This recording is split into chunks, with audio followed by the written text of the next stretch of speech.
era para sondear. Buenos días, buenos todas ustedes. Bienvenidas a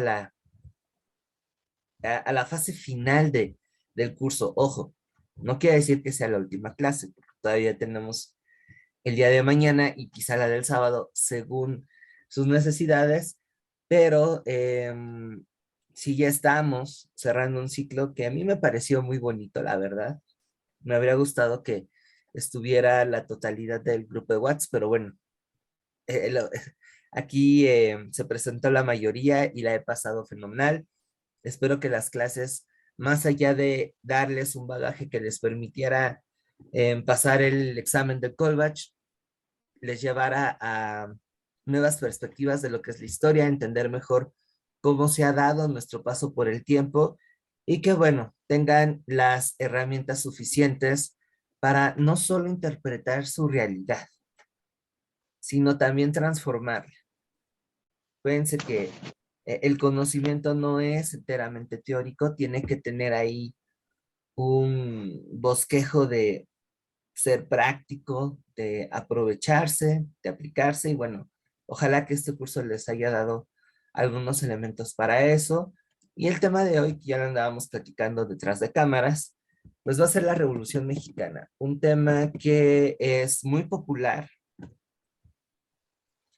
pero que en recientes fechas también ha tenido diferentes interpretaciones e incluso se ha llegado a argumentar, cuestión que yo no estoy para nada de acuerdo, de que en realidad no fue, que se reduce a una mera lucha por el poder. En la sesión de hoy, pues vamos a ver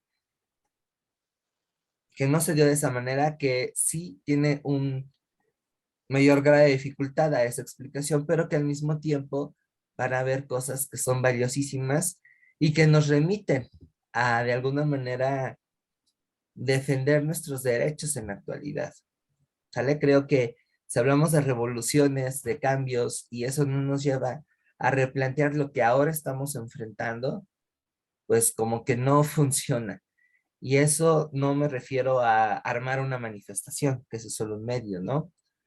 Muy legítimo, por cierto, y llegado el caso, pues sí, también hay que entrarle ahí, sino también, por ejemplo, si están en un proceso como el de ahorita en el Colbach y la institución se hace maje y no da bien las instrucciones o las indicaciones, pues ahí es en donde ustedes deben de presionar, donde deben de alzar la voz. Y de cierta forma, temas como este, pues da pie a eso, ¿no? A que realicen ese tipo de acciones. Si les cobran mal en el supermercado, si no hay buena atención al ir a una instancia pública, si el profe de historia se la pasa diciendo otras cosas que no sean los del tema, en fin, aquí es en donde se aplica esta cuestión de la revolución. Y en general de todo el conocimiento que nos brinda esta bonita materia que es la historia. Así que ya para ir afinando las cosas, les puedo comentar que la Revolución Mexicana, antes que cualquier otra postura, va a ser un movimiento popular. Sí, hablamos de Francisco Villa, Madero, Zapata y quien se les ocurra, pero los protagonistas de esto van a ser la gente común y corriente, es decir, personas como ustedes y como yo, que se involucraron por diversos motivos, también aquí hay que alejarnos un poco de ciertos romanticismos, para suprimir las desigualdades políticas, económicas y sociales que fueron desarrolladas durante el régimen de Porfirio Díaz. ¿Sale? Eso es algo muy, muy importante. Ahora, en ese proceso van a coincidir diferentes corrientes políticas, que va a hablar de la gran riqueza de posturas que van a estar al interior de la revolución. Y el legado político de algunas de ellas se van a materializar en la Constitución de 1917, la cual a 115 años de distancia sigue siendo la que se encuentra vigente. ¿Sale? Entonces, en esta sesión o en esta primera parte, vamos a conocer algunos pormenores de este evento que va a ser muy importante para la historia de nuestro país. ¿Sale? Así que bueno, en tenor a esta introducción, pues qué objetivos me planteo, identificar el contexto y las condiciones que influyeron en el estallido de la revolución, reconocer las tendencias que van a incidir en el movimiento armado y que además asuma que este fuera complejo y diverso, y comprender la relevancia que tuvo la Constitución del 17, no solo para la historia del país, sino para el presente. ¿Vale? ¿Dudas hasta aquí?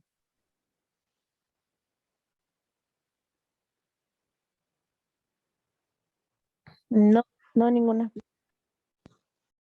Bien, las demás chicas. No, profe. Órale, pues empezamos entonces con las causas, ¿vale?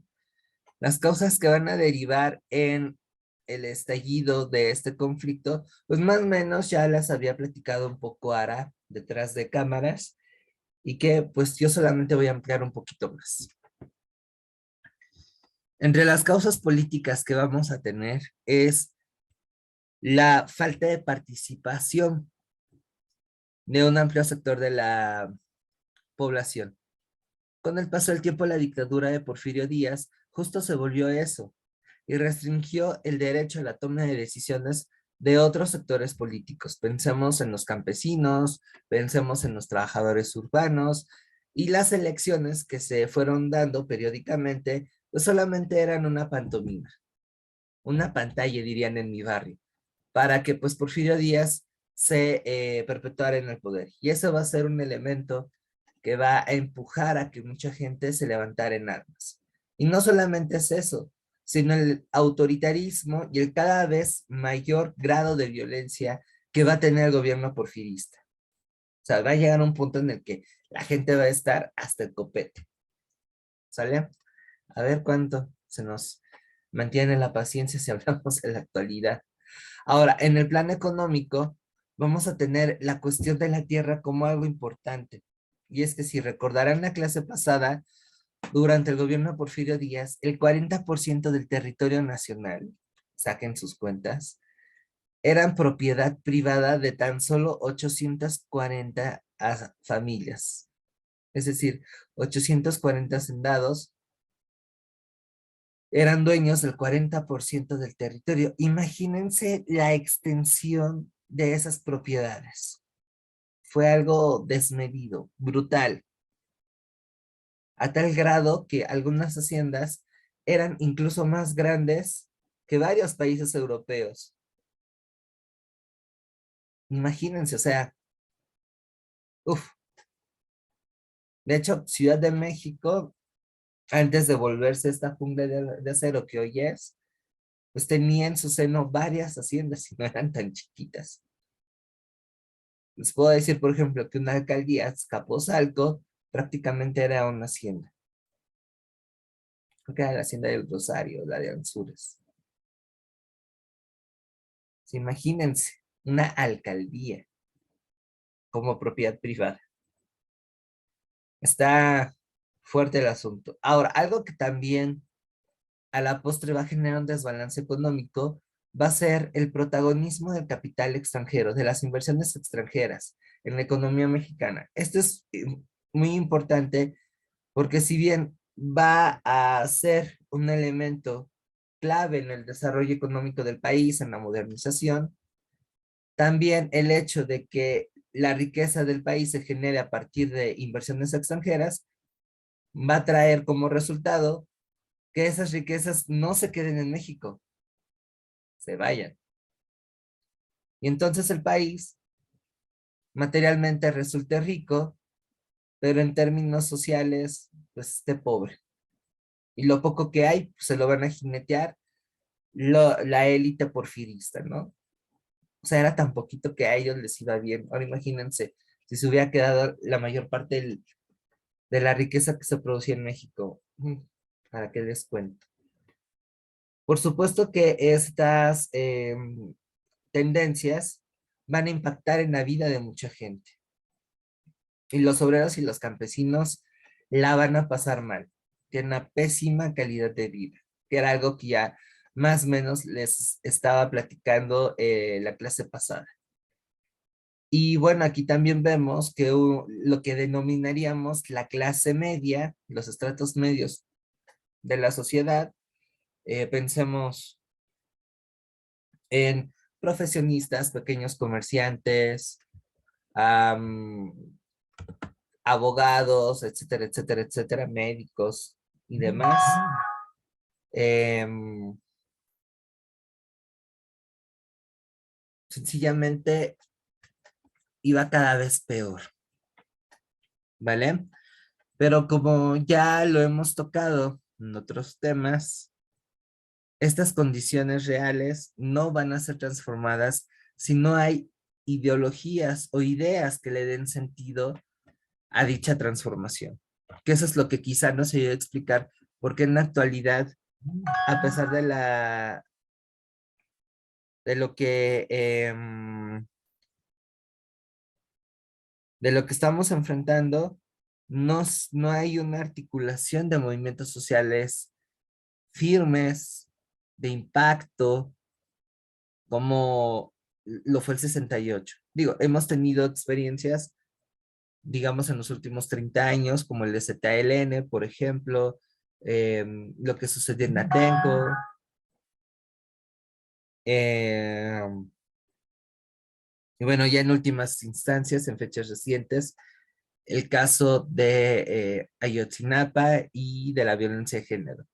Pero si se percatan, no son movimientos que involucran de una manera firme al grueso de la población.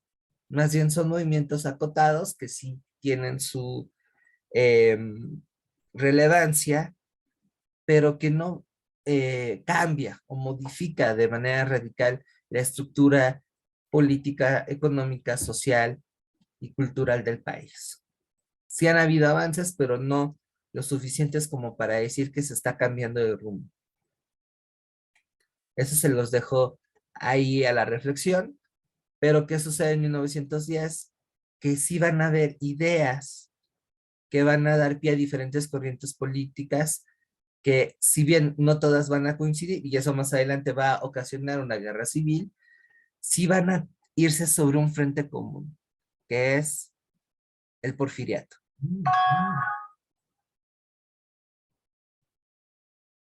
¿Vale? Entonces, esto es lo que México va a ir enfrentando al principio del siglo XX y que van a haber una serie de hechos que nos están marcando que la situación cada vez está yendo más,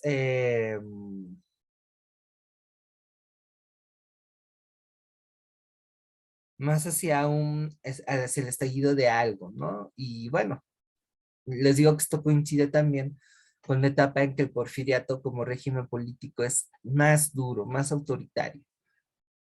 De todo este rosario de acontecimientos, me voy a quedar con los que van a aparecer entre 1905 y 1910, porque aquí ya es claro que está por venirse algo grande.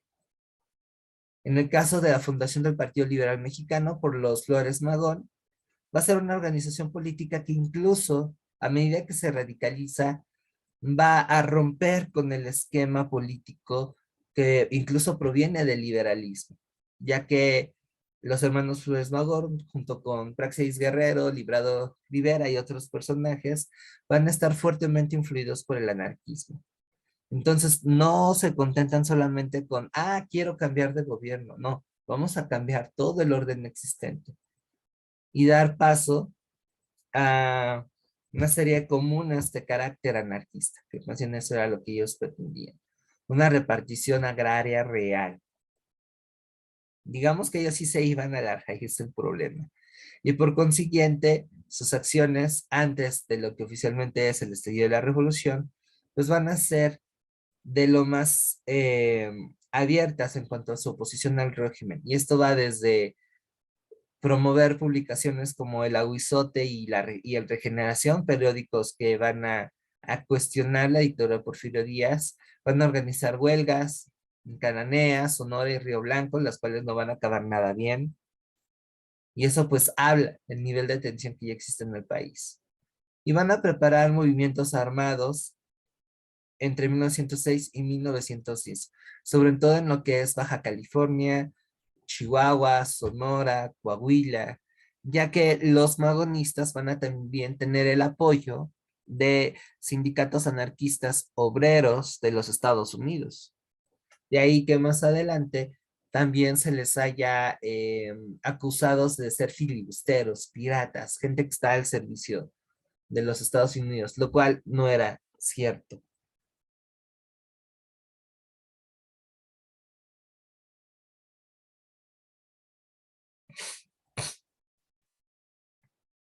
¿Sale? ¿Dudas hasta aquí?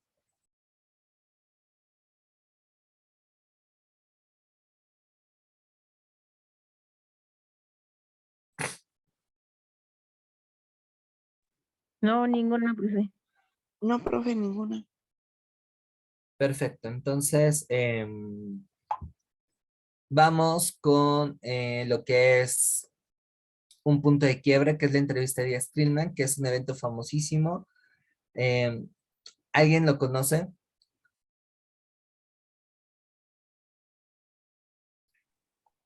¿Cuál es que casi no alcancé a La escuchar? entrevista que le hicieron a Porfirio Díaz, que se conoce como entrevista Díaz Stillman. Em, bueno, no me acuerdo, pero dijo que ya se iba a retirar, ¿no? Creo que ahí dijo, le preguntaron y dijo que ya se iba a retirar o algo así, no recuerdo muy bien, pero sí sé que eso provocó ciertas cosas. Exacto, exacto, exactamente. Y una de las cosas que provocó fue que un tal Francisco I. Madero se emocionara, pensara de, hey, sí, las cosas van a cambiar. Y por consiguiente comenzara a hacer un proselitismo político.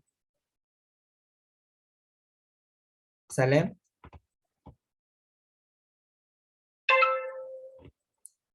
Y en consecuencia, pues aquí tenemos ya un movimiento de oposición a la dictadura cada vez más articulado e incluyente.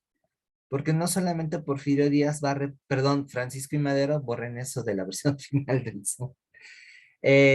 No solamente va a plantear una apertura política para que un sector que fue privilegiado por el sistema, pero que no tiene chance de pertenecer al gobierno, se pueda meter. De alguna manera, Madero pertenece a ese sector. Pero no solamente está a ellos, él dialoga y podría decirse que se alía con comunidades campesinas, con organizaciones obreras que plantean un cambio en lo social. Y la aglutinación de toda esa gente pues va a dar pie a la fundación del partido antireeleccionista, cuyo lema es sufragio efectivo, no reelección, y él junto con Vázquez Gómez se va a proponer como candidata a la presidencia. Evidentemente, ese señor tenía todas las de ganar, sin embargo, y eso me parece que es un punto de quiebre, se hace un fraude. Se hace un fraude en donde siempre sí resulta que Porfirio Díaz se perpetúa otro periodo presidencial más, y eso hace que sus opositores, organizados en torno a la figura de Madero, pues determinen que por la vía pacífica no es, no es viable, y pues ni modo, vámonos a los fregadas, ¿no? Entonces, desde julio de 1910 hasta, hasta noviembre hay un preparativo para el estallido de un movimiento armado, que va a tener como antecedente inmediato la represión a la familia Cerdán en Puebla por parte del gobernador de ese estado. Que bueno, la verdad es que ahí les faltó un poco de discreción, ¿no? Porque se sabía que los Cerdán andaban apoyando a Madero, andaban guardando armas, y en consecuencia, pues bueno, les cayó la ley.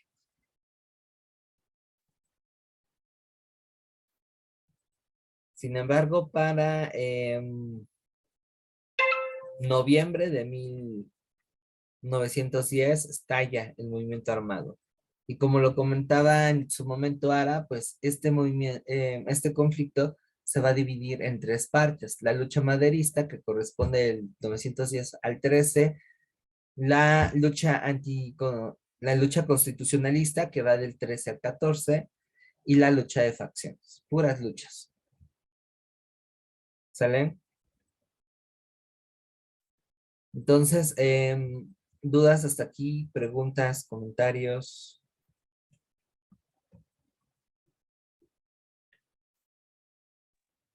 No, no, nada. ¿No? Pues bueno, vamos a hacer la revisión de la primera, que como ya sabrán, pues va a empezar el día 20 de noviembre de 1910. Ese día hasta hacían desfiles, ¿no? Me acuerdo que de niño me tocaba ir desfilar.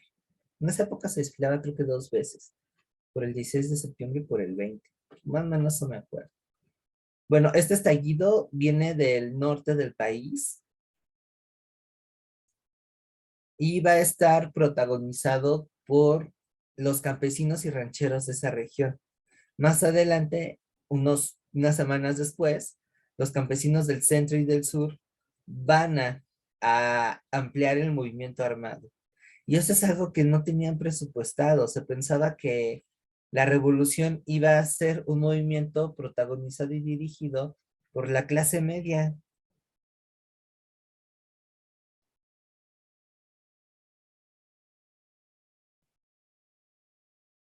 Pero no, fueron campesinos que incluso en otro momento llegaron a ser bandoleros, los que se van a oponer al ejército porfirista, que diametralmente, a pesar de que estaba modernizado y todo el rollo, no pudieron contra el furor popular. Y aquí también destaca el hecho de que algunos jefes militares del ejército revolucionario pues venían de los estratos más bajos de la sociedad. El ejemplo más claro es Francisco Villa. Emiliano Zapata no. Emiliano Zapata, si bien era campesino, venía de una ciudad, de una familia pues que no pasaba tanto hambres. Era, digamos, medio clase mediero, pero muy cercano a los intereses de las clases populares. Francisco Villa, pues no, él no fue así. Él, como ya les había comentado, había sido bandolero. Y por ahí van a ver otros. Pascual Orozco, creo que era zapatero antes de ser revolucionario. Y todas esas fuerzas van a ir dominando militarmente al ejército porfirista. De tal modo que Porfirio Díaz, que no era una persona nada tonta, hizo un análisis de la situación y comprende que su gobierno ya no puede sostenerse. Sin embargo, está interesada en que la estructura que él fomentó y que él forjó, sí, y aquí hace una maniobra política pues muy interesante, muy buena, porque antes de que los ejércitos revolucionarios bajen de Chihuahua hacia el centro del país y comience realmente a haber una transformación social, después de que se entera de que se toma Ciudad Juárez, Porfirio Díaz manda emisarios, representantes para que negocien con Francisco y Madero. Ojo, no con los revolucionarios, con Francisco y Madero. Y bueno, se llegó al acuerdo de que Díaz va a renunciar a la presidencia, pero el ejército porfirista, que es una institución que defiende los intereses de la élite, se va a mantener. Y el ejército no se desarticuló. Sí tuvo derrotas, pero seguía manteniéndose como un elemento fuerte. Y además, dentro de estas maniobras, se pone como presidente interino a Francisco León de la Barra, quien es porfirista, y además las fuerzas revolucionarias se licencian, se les dan las gracias y bye. Y bueno, Madero acepta.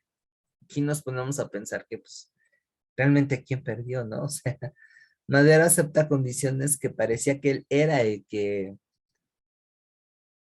perdió el movimiento. Y eso comienza a tener ciertos conflictos porque mientras se organizan las elecciones, el gobierno federal, incluso antes de que Madero fuera presidente, comienza a menoscabar y a dejar de lado el cumplir las promesas por las cuales muchos se levantaron en armas, y más en Morelos. Entonces, obviamente los campesinos ven esto como una situación de riesgo, los campesinos de allá de Morelos, y se mantienen en armas. Emiliano Zapata abiertamente declara que no va a ceder hasta que haya una repartición agraria real, porque lo que está viendo ahí es a tole con el dedo. La situación se complica porque mandan al ejército, por ahí andaba un Victoriano Huerta que tenía por deporte fusilar a todos los prisioneros. Después va a haber un cambio de mando que va a hacer que las cosas sean más tranquilas, pero ya el rompimiento entre los revolucionarios es abierto. Emiliano Zapata desconoce el gobierno de Madero y se publica el plan de Ayala. Poco después, Pascual Orozco, que había sido una figura clave en la toma de Ciudad Juárez, se va a levantar contra el presidente y se revela con el plan de la empacadora. A diferencia de Zapata, pues con Orozco es más por motivos personales. Está desairado porque no lo hicieron gobernador de Puebla. ¿Sale? Entonces, en consecuencia, pues tenemos un caos. El gobierno de Madero no le dan chance de gobernar. Y para colmo de males, tienen la decena trágica,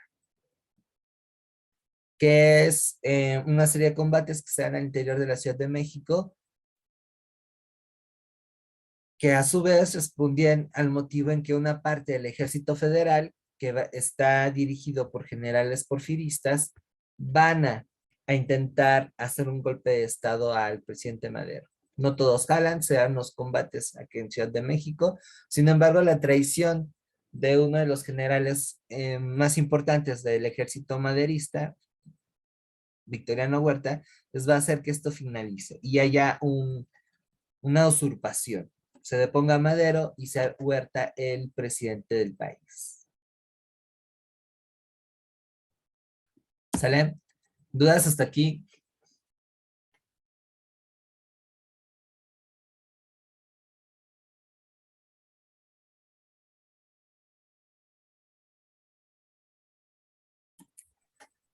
No, ninguno. No.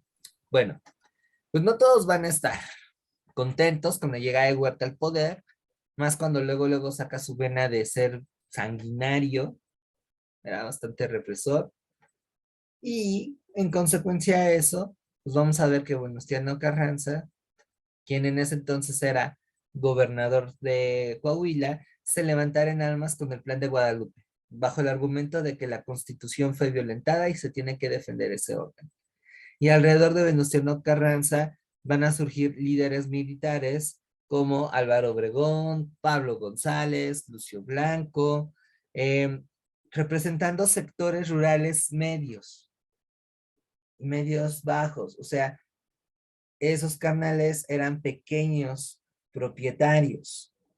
Y eso toman en cuenta porque su idea es un tanto distinta a la que, por ejemplo, tenía Francisco Villa, que él sí estaba a favor de reformas sociales bastante profundas, cosa que también compartía con Emiliano Zapata. Entonces, aquí vamos a tener un rasgo. Si bien todos van contra Huerta, hay puntos fundamentales en los que las facciones revolucionarias no van a estar para nada de acuerdo. Por ejemplo, Villa y Zapata desde un principio no reconocen que Venustiano Carranza sea el primer jefe de la revolución.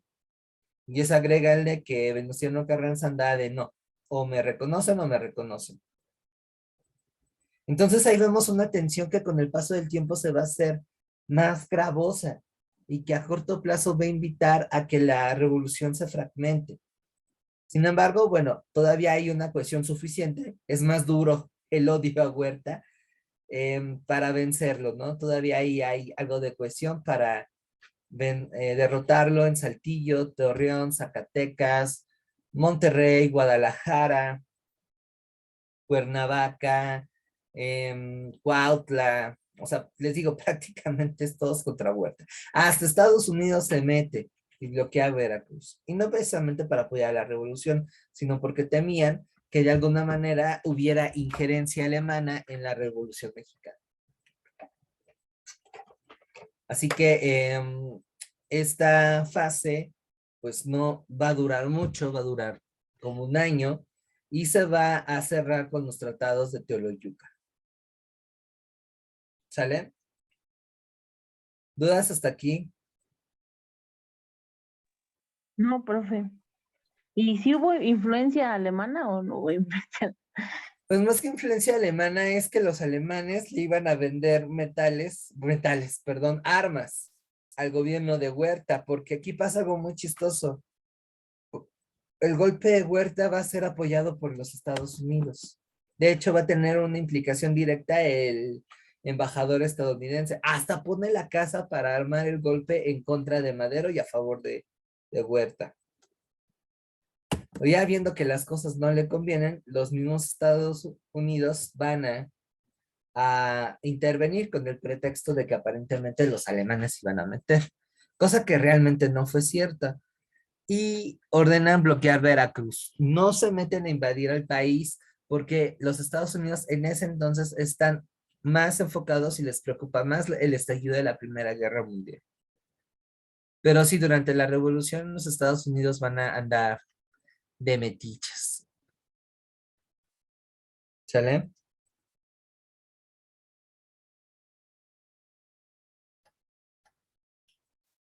Gracias, profe. De nada.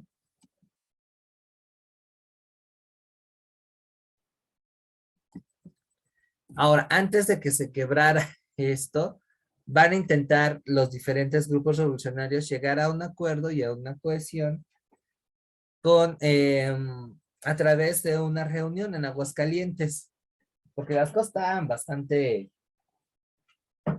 intensas, ¿eh? De verdad. Dame un segundito.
Listo, ya está. Entonces, estábamos viendo el inicio de la tercera fase, que va a ser la lucha de las facciones. Las tensiones van a darse por diversos motivos, pero lo que más pesa es el ámbito político y social. ¿A qué me refiero? A que grupos entre los que estaban los zapatistas y los villistas planteaban que el presidente, el nuevo presidente del país tenía que ser alguien neutral o digamos que no fuera un líder prominente de la revolución. O sea, ellos no se descartan y por supuesto que tampoco están de acuerdo que Venustiano Carranza fuera a la revolución, ya que ellos pensaban que lo más importante es lo social. Y que ese movimiento armado no era para encumbrar a una persona. En contraste, Carranza, quien se asumía como el máximo líder de la revolución, dijera, órale va.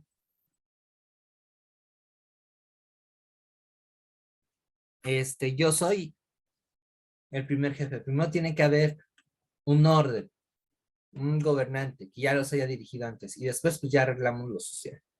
Entonces, ambas partes no cedían, está a punto de empezar una guerra civil pero se intentan arreglar las cosas con la Convención Revolucionaria de Aguascalientes. Y esta convención, que va más o menos representar a todos los grupos revolucionarios, plantean que Villa y Zapata dejan el mando de sus tropas y Venustiano, pues no es presidente, y si se quiere poner, y si quiere aspirar, perdón, a ese cargo, tiene que ser candidato. O sea, tiene que competir con otras personas. Villa y Zapata están de acuerdo, Carranza no, y eso hace que inicien las hostilidades. Vamos a tener a Villa y Zapata, que reconocen la autoridad de la Convención de Aguascalientes, pero Carranza no, Carranza se va a Veracruz. Se oficializa la alianza entre Villa y Zapata con la firma del Pacto de Xochimilco, 14 de diciembre de 1914, y durante esos 6 meses van a haber combates entre constitucionalistas y villistas en el norte del país, también entre zapatistas y constitucionalistas, y al principio van ganando Villa y Zapata. Pero aquí la falta de un plan o sí, de una estrategia coordinada que terminara de dominar a Carranza, más el reconocimiento de Estados Unidos al gobierno de Carranza, el envío de armas modernas y el hecho de que em, los grupos afines a Carranza conservaran las zonas petroleras del país y el contacto comercial en la frontera norte, pues hicieron que al final, digamos que ahogaran a estas tropas campesinas, y en las batallas de León, Encarnación y Celaya, Obregón vaya a triunfar sobre el general Villa, y por consiguiente la división del norte, que era el ejército campesino más fuerte, pues prácticamente dejará de existir.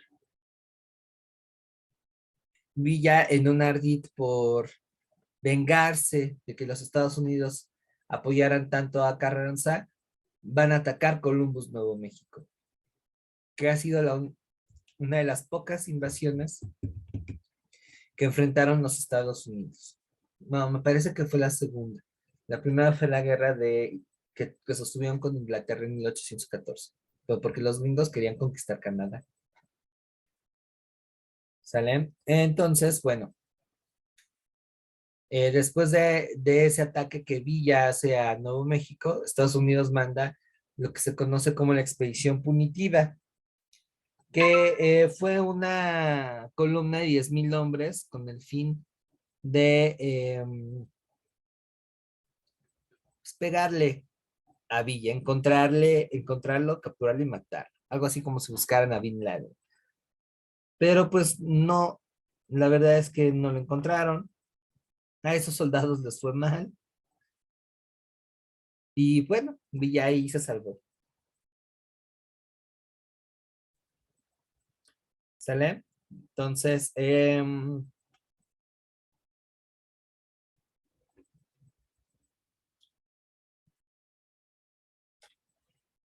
¿dudas hasta aquí?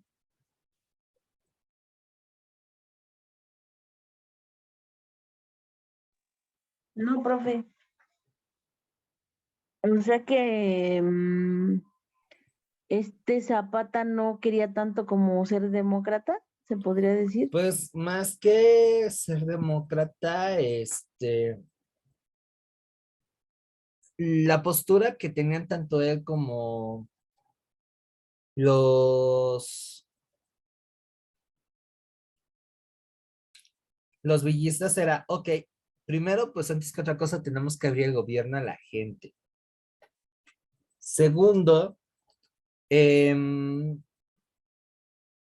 más allá de pensar en leyes, pues tenemos que cumplir em, las causas o los motivos por las cuales inició la Revolución Mexicana.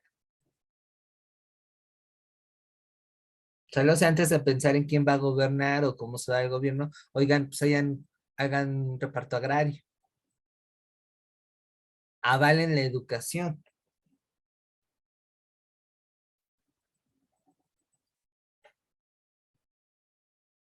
¿no? Porque eso al final es lo que le va a dar al gobierno,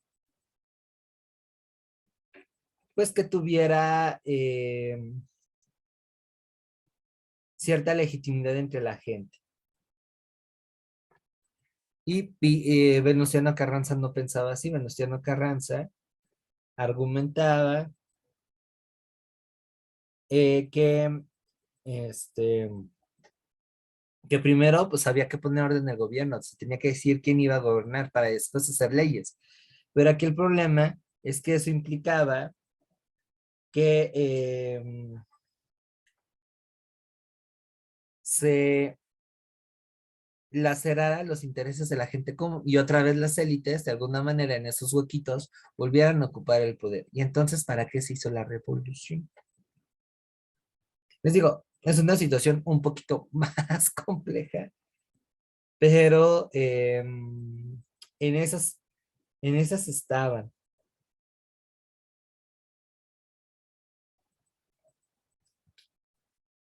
¿Sale y vale?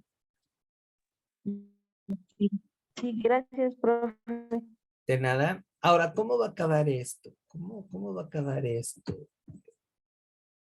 Pues un elemento que va ideológicamente a golpear a los ejércitos campesinos dirigidos por Villa Zapata va a ser la Constitución del 17. Y esto, aunque Carranza lo va a ocupar como arma ideológica, es también consecuencia de la presión de gente afín al constitucionalismo, pero que tenía un fuerte compromiso social. Era algo extraño, porque ideológicamente estaban más cercanos a Villa Zapata, pero reconocían la autoridad de Carranza. Se parece a las aguas que vendía el Chavo del Ocho. Y gracias a la presión de esa gente y su habilidad política, es que la Constitución del 17 va a abarcar artículos que tocan directamente cuestiones sociales y económicas, pero a favor de la gente común, cosa que la Constitución del 57 no consideró y bueno, tampoco la del 24. Entonces esa es, digamos, la cualidad que distingue a este documento jurídico. O sea, estamos hablando que las causas que motivaron la Revolución Mexicana, como el reparto agrario, el acceso a la educación, jornadas de trabajo más decentes, pues se volvieron ley. O sea, sí hubo un sector de constitucionalismo que de alguna manera presionó para que a regañadientes y de la manera más laxa posible, Venustiano Carranza aceptara estos términos, porque él no quería. Sin embargo, la habilidad de Carranza también lo va a llevar a ocupar esta constitución en contra del zapatismo y del villismo, porque prácticamente era, ok, los motivos por los cuales estás levantado en armas ya son artículos de la Constitución, entonces tú ya no tienes un argumento legítimo para no reconocer mi poder. Y se reduce a ser un bandolero, un gavillero. Eso, sumado a que son 7 años ya de un conflicto civil, la sociedad está cansada, pues va a hacer que paulatinamente vaya a literal a asfixiar las propuestas de Villa Zapata, que eran mucho más profundas en materia social. ¿Sale? Entonces, bueno, al final, ¿cómo va a acabar la revolución? Entre comillas, porque algunos dicen que en realidad la revolución no finalizó. Pero bueno, tenemos después de la publicación de la Constitución en 1919, van a morir varios de los líderes que estaban opuestos a Carranza. El 10 de abril de 1919, a traición, asesinan a Emiliano Zapata, que fue algo muy duro. Y unos meses después fusilan a Felipe Ángeles, quien era el mayor colaborador de Villa, una persona que llegó a ser director del colegio militar, de los pocos eh, del ejército, los pocos generales del ejército que eran profesionales y que se unieron al movimiento armado. ¿Sale? Él, pues bueno, se había salido del país a la derrota de la División del Norte y tampoco no estaba muy de acuerdo con lo que hacía Villa. Sin embargo, regresa para tratar de articular una oposición a Carranza, sin embargo, lo acusan de traición y lo fusilan. Sí fue uno de los crímenes más arteros que hizo ahí Carranza. Y bueno, llegamos a 1920, año de sucesión presidencial, y aquí Venustiano Carranza, pues ya le había gustado el poder, entonces apoya a un cuate que es mundialmente desconocido para que sea presidente, un tal Pedro Bonillas, pero pues bueno, sabemos que más bien esa acción era para que Carranza gobernara atrás de él. Pero de eso se da cuenta su general más importante, Álvaro Obregón, quien fue el que derrotó a Villa, les digo, y va a rebelarse en contra de su antiguo jefe. Se va a levantar en armas con el plan de Agua Prieta en 1920. Él va a ser apoyado por la mayoría de los generales más importantes del constitucionalismo, y eso va a dar pie a que Carranza no solamente deje de ser presidente, sino también lo asesine. Y bueno, ya con la muerte de Carranza, Francisco Villa a, em, va a negociar su rendición en Canutillo en 1920. Y de esta manera se cierra el proceso de la revolución. ¿Dudas hasta aquí?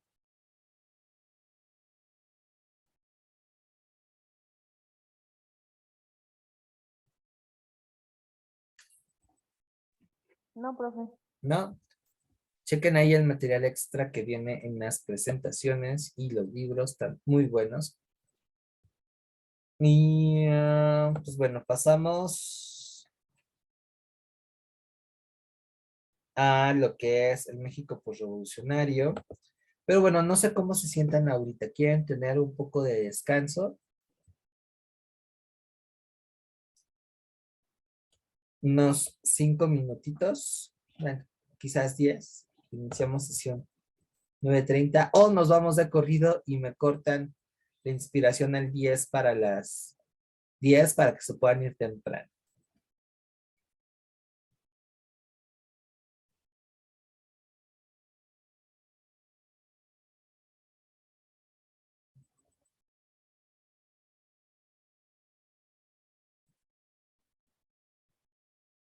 ¿Qué dice el grupo?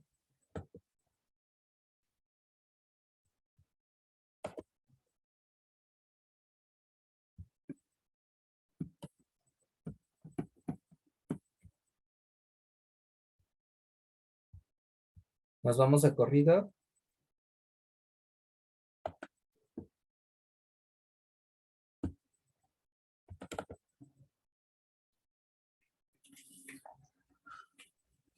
Lo que digan los demás.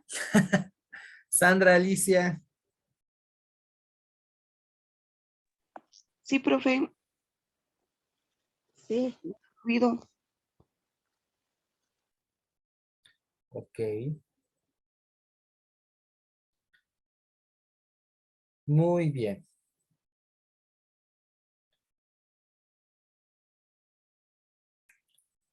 Pues nos vamos directo para allá. ¿Sale?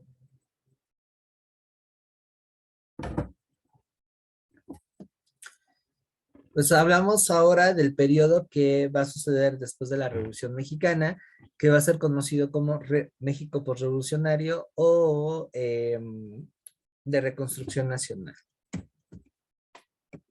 Como introducción les puedo platicar que va a ser una época en la que el país va a experimentar diferentes cambios.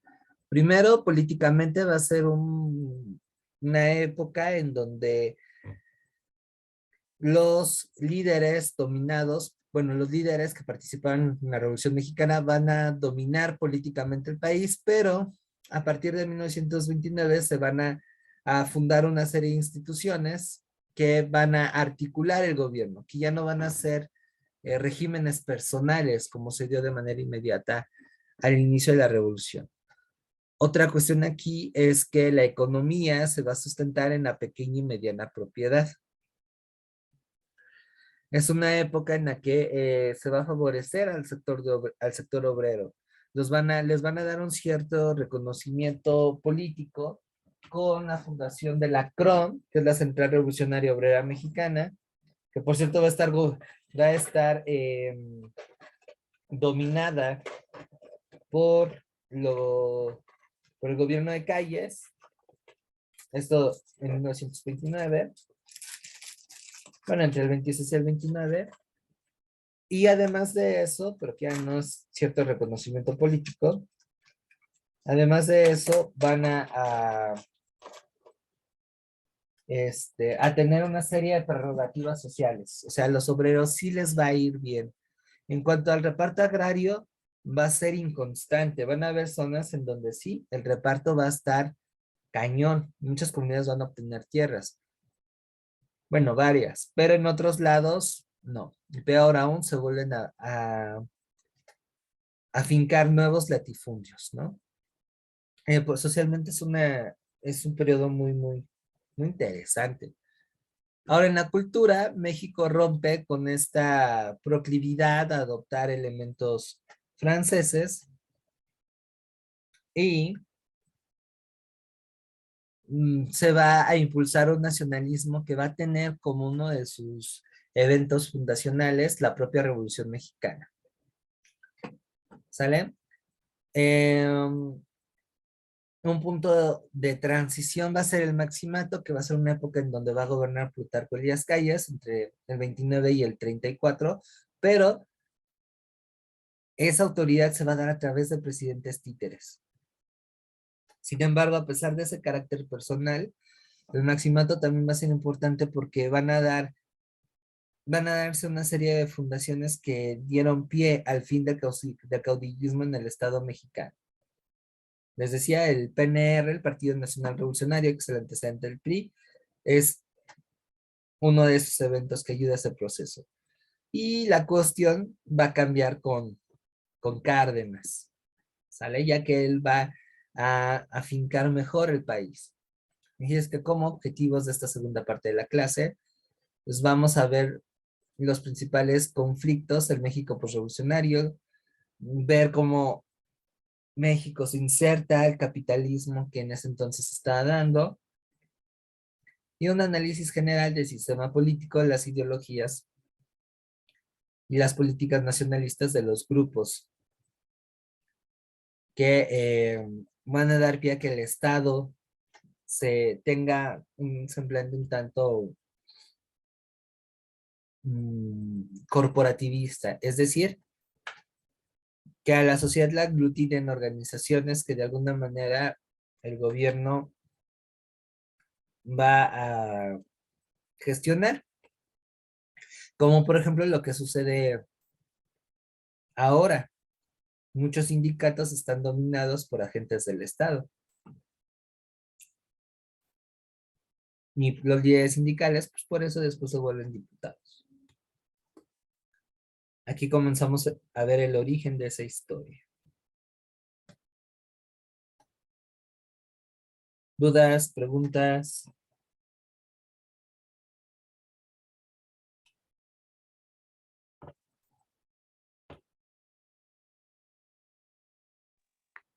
No, profe, muchas gracias.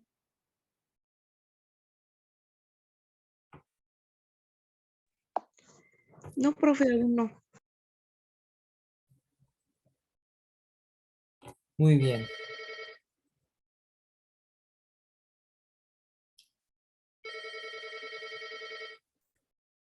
Nos vamos a empezar con el primero, con la parte de la reconstrucción nacional, que va a ser un proceso que va a iniciar en 1920 y que va a implicar la cimentación de un nuevo régimen. ¿Sale? Que va a servir a su vez las bases para configurar al Estado moderno mexicano. Parte de lo que hoy vemos nace aquí en los 20, justo hace como 100 años. Y que, de cierto modo, para bien o para mal, pues va a brindar una estabilidad política. Aquí no. Eso se va a dar a mediano plazo, pero sí se van a constituir las bases.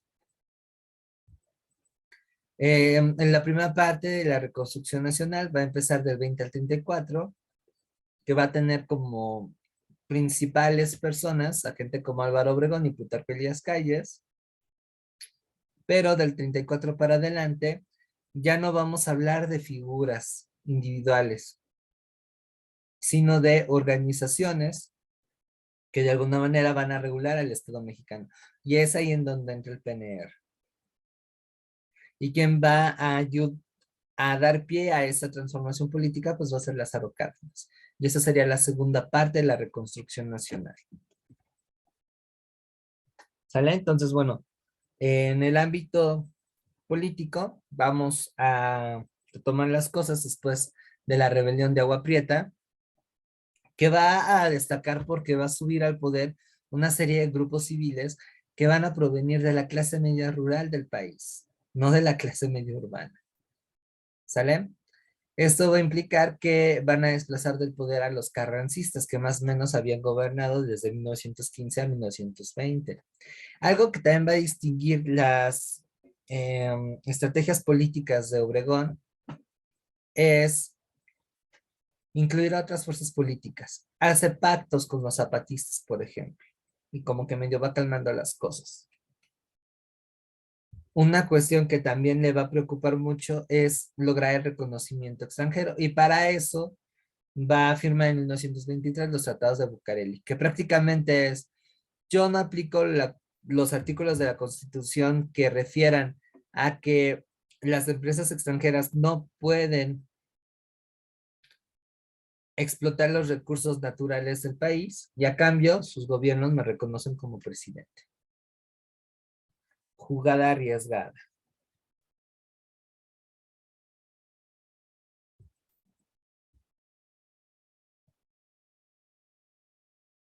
¿Sale?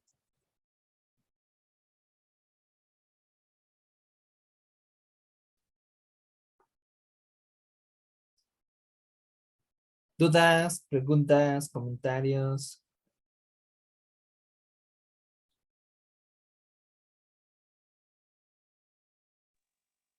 No, ninguno, ¿No? profe, gracias.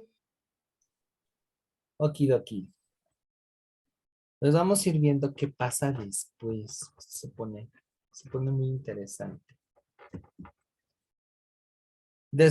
Para 1924,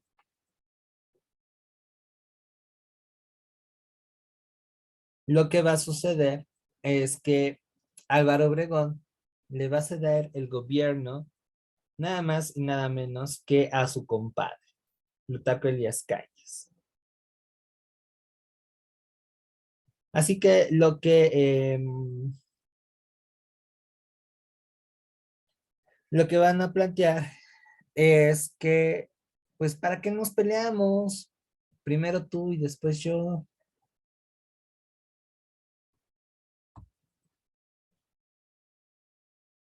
Y sí, de alguna manera, Plutarco Elías Calles, pues va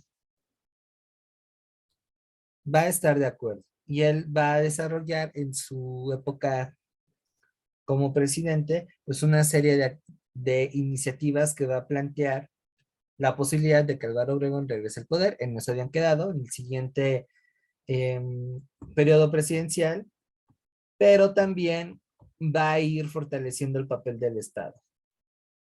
Em, una de las cuestiones que que va a involucrar es el hecho de que va a ir pegándole a la Iglesia Católica porque, como ustedes sabrán, la Iglesia Católica había sido una institución que en determinados momentos se oponía al gobierno mexicano y le daba el tú por tú. Entonces, lo que va a hacer Plutarco Elías Calles es minar el poder y la autoridad de la Iglesia, que más o menos había recuperado parte de su influencia durante el Porfiriato. Y eso va a generar problemas muy fuertes que van a dar pie a lo que conocemos como la Guerra Cristera, que no solamente va a tener motivos religiosos, sino también motivos agrarios. Es decir, los que se rebelaron contra el gobierno y apoyaron a la iglesia no nada más estaban defendiendo el hecho de que los templos se abrieran, los curas pudieran participar en la política, entre otras cosas, sino también la repartición agraria. La guerra cristera va a sentirse con fuerza en el centro y el occidente del país.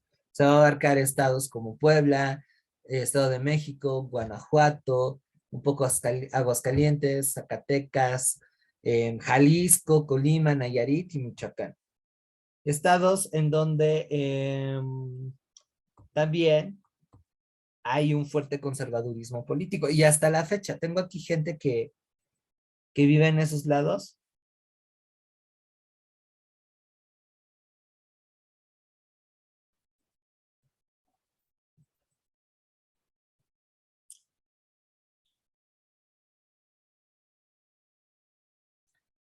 Recuerden, o son de aquí de la Ciudad de México y o Estado de México.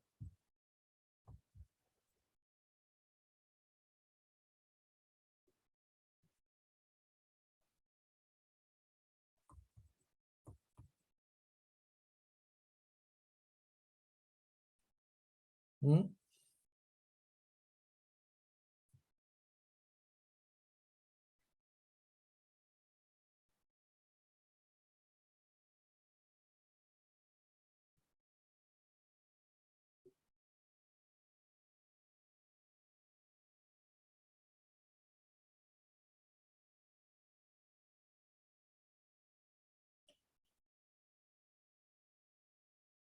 ¿No? ¿Son de aquí de la ciudad? ¿De dónde? Platíquenme.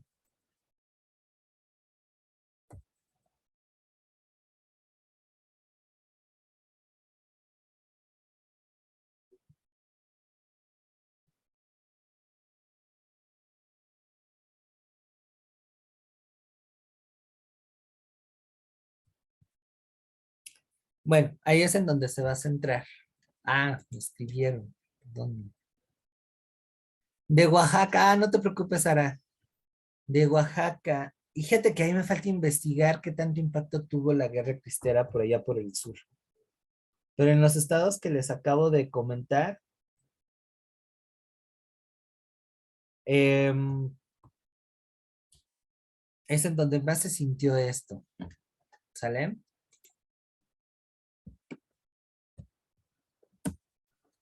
Ahora, para el 28 tenemos un problema, porque aunque Plutarco Elías Calles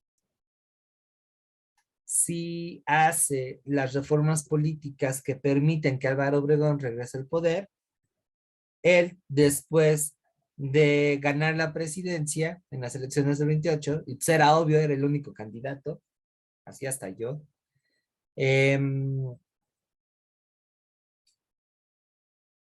a este cuate lo van a asesinar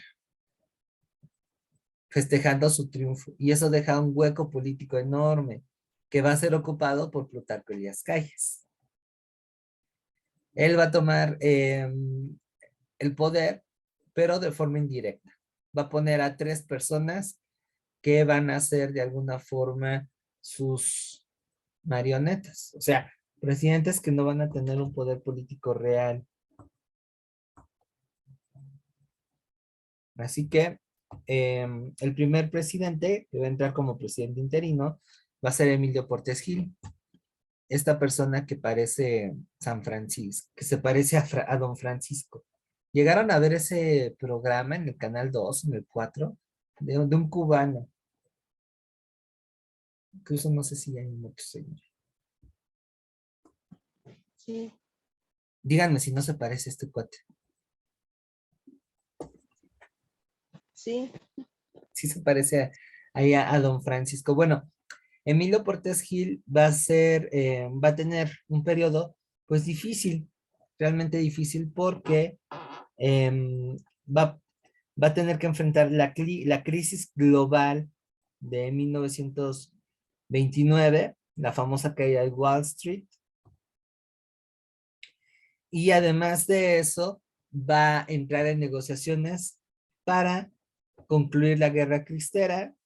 Otra cuestión que también hace el buen don Francisco, bueno, perdón, Emilio Portes Gil, es que le da la autonomía universitaria a la universidad, perdón, y además durante su gobierno, Plutarco Elías Calles funda lo que es la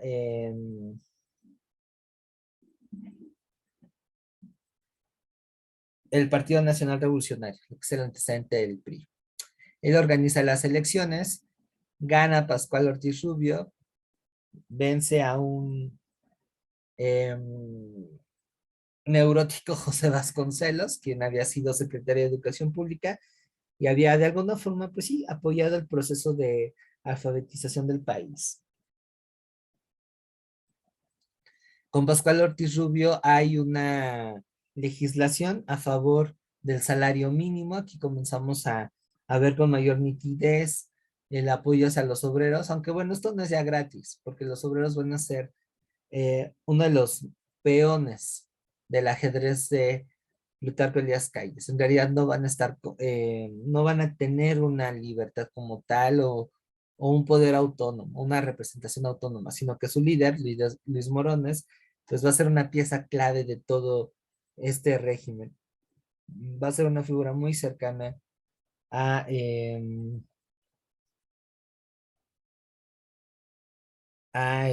Plutarco Elías Calles. Aquí la cuestión es que, chan, chan, chan, Pascual Ortiz Rubio no va a aguantar mucho la presión que va a tener de parte de Plutarco ni su bullying. Y entonces eso va a dar pie a que renuncie y entonces Plutarco elija a Abelardo Rodríguez como presidente interino que permita que cerrar el ciclo presidencial. Con Abelardo Rodríguez vamos a tener como principal evento la expedición, no, perdón, la promulgación de un decreto que decía que el próximo presidente iba a gobernar 6 años, no 4. Y eso se le conoció como plan sexenal. ¿Vale? Eso es lo que más destaca. También el Código Federal, no, la ley federal del trabajo va a ser de este señor, entre otras cosas. ¿Sale? ¿Dudas hasta aquí?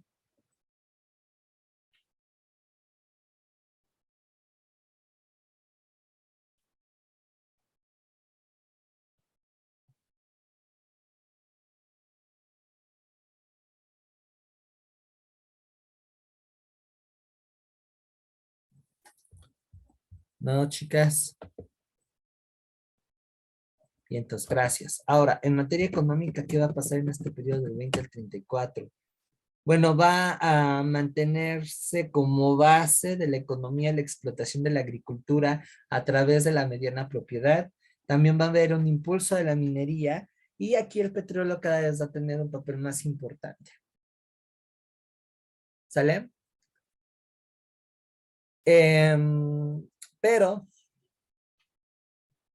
esos ramos económicos, sobre todo el minero, va a tener una amplia participación de capital extranjero, lo que va a generar que esas riquezas no se queden aquí. Y ahí otra vez tenemos el Tratado de Bucareli. Una cuestión también muy importante es que la economía va medio a crecer gracias a, al despegue financiero de los Estados Unidos, quien va a aprovecharse de su victoria en la Primera Guerra Mundial. Y ya para el 20, sí, entre el 26 y 27 tenemos la fundación del Banco Agrícola y el Banco de México. ¿Sale? Como ya lo habíamos esbozado antes en el plano social, la clase obrera va a ser parcialmente favorecida, pero porque va a ser un peón político de este sistema corporativo. Sin embargo, bueno, querrámoslo, no hay una representación con Macron. Van a haber leyes más favorables como la ley de la jornada laboral de 8 horas, la ley federal del trabajo, la ley del salario mínimo, que ya les había comentado antes. Mm, y en el cultural pues, se va a ampliar la expansión del sistema educativo mexicano a través de la SEP, que bueno, más bien eso iba en lo social. Va a haber aquí la influencia del Ateneo de Juventud, un grupo de intelectuales que intentaban impulsar un trabajo propio en la cultura mexicana, es decir, ya no copiar o retomar de una manera tan descarada fórmulas viniendo de fuera. Se apelaba a lo mexicano. Y ahí, pues bueno, van a entrar figuras como Antonio Caso, Samuel Ramos, que son los que ya aparecen, José Vasconcelos, señor, Pedro Enríquez Mureña, en fin. También en los 20, hace 100 años, lo que causaba furor era el muralismo mexicano. Es la época en la que comienza a destacar gente como Diego Rivera, para citar un caso, eh, José Clemente Orozco, David Alfaro Siqueiros, Rufino Tamayo, en la fotografía está Tino Modotti, por ahí también había una chica que, bueno, de verdad que la rompía, Carmen Mondragón, conocida como Linda Will, la primera que era poeta, pintora, que no se casó porque su primer amor se murió en el mar. Y además retaba mucho la moral de la época al posar desnuda. Una mujer de una belleza muy extraña, con unos ojos verdes impresionantes. Y para la época que una mujer posara desnuda, bueno, ¿para qué les cuento? Y además excelente pintora también. En cuanto a la novela, pues intenta retratar las costumbres de la vida cotidiana, entonces La vida inútil de Pito Pérez, de José Rubén Romero, algunas evocaciones de la revolución que se ve manifiesto en la literatura de Manuel Azuela con Los de Abajo, que bueno, es una versión un tanto trágica y desilusionada de la Revolución Mexicana, la única. También se retoma la novela histórica con Solo Águila, Francisco Martín, no, Martín Moreno, creo que sí se llama, no, Martín Luis Guzmán, debe entrar ahí también Federico Navarrete. Se va a retomar mucho esta parte de historia novelada. La idea es generar una identidad de cultura nacional. ¿Sale? ¿Dudas hasta aquí, señoritas?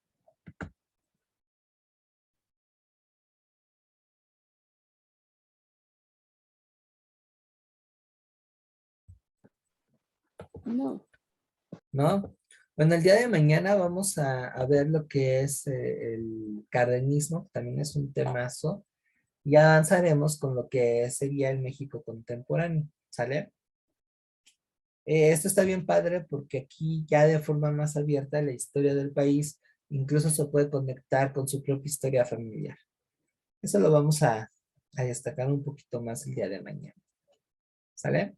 Entonces, si no hay dudas, comentarios, les agradezco mucho que se hayan conectado y nos vemos el día de mañana.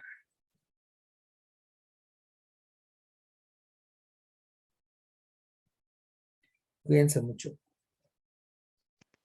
Sí, gracias, profe. Hasta mañana. Hasta luego, hasta mañana.